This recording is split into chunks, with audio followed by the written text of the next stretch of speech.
If you experience repeatedly irritation or frustration or a repeating pattern, this video is for you. I have recently received a question from someone who is repeatedly struggling with an irritation. So what I'll do is I'm going to read this question out loud, and I'll use it as a sort of guiding vector from which to allow my answer to come through. So here we go. Start quote. I'd love more insight on how to get to the bottom of a conflict or irritation you're feeling towards someone.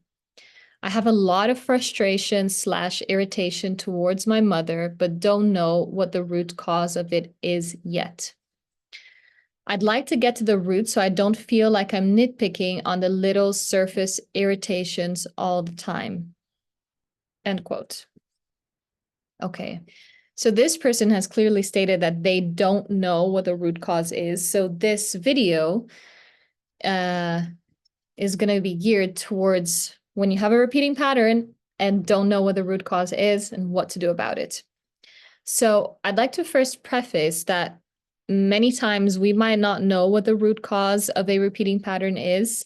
Because sometimes it can be that one event that was a massive event or a tiny event that happened in your life that kind of created this whole pattern. And sometimes it wasn't a certain event. It was like a series of small interactions over an extended period of time. You also have the influence of previous generations. It might be coming through the generations. The doggies are fighting. It might be a mix of these and other components as well. So I would like to just say this to preface this, because I see a lot of people spending time scurrying, trying to find the root cause, believing that that's going to resolve their issues when it actually doesn't. Because even if you do find the root cause and it was just one event, you still need to learn what to do with it. Like, you might have that peace of mind because you know where it started, but that doesn't mean that it will unwind the pattern that you're struggling with. So anyhow, here's the video for what to do when you don't know what the root cause is. Step number 1, you start by learning how to feel/meet/befriend/come in contact with the feeling, the pattern. So this person, for example, they said irritation/frustration. So what exactly does that feel like in your body? What are the stories in your head telling you? When you realize these two different components and you start to be able to witness what's going on in your mind and come in contact with those mirroring feelings in the body, as you start to feel them and come in contact with them, which does not mean getting lost in the feeling or wallowing in the feeling or believing in all of the stories. I've actually made a video about this, which I can link below. So it does not mean that. It literally means just coming in contact with the feeling and feeling it and allowing it to flow through your body, and you become feeling receptive and open to experiencing it. That's step 1. As you start to do that, step 2 kicks in naturally, which is there are new gifts that start to unfold from this pattern, from coming in contact with this pattern. So imagine, like, just, you came in contact with the first layer and then you have other layers underneath.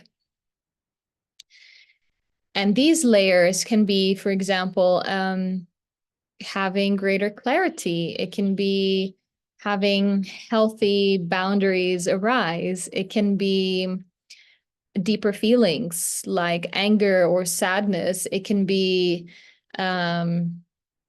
a memory from an event that catapulted this whole situation to begin with, or several events, several memories of several events over a period of time that got you to where you're at now.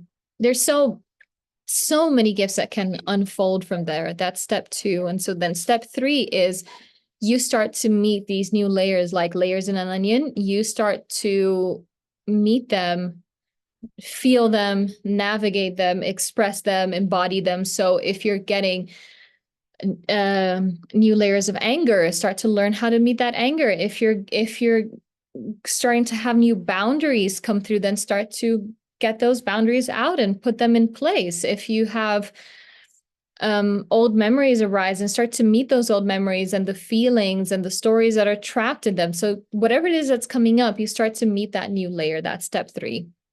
And so what you're doing is, given that you don't have the root cause to begin with, you're literally like, it's like you have a ball of yarn and you're literally just pulling the yarn and meeting each piece as it comes up until you get to the bottom of it.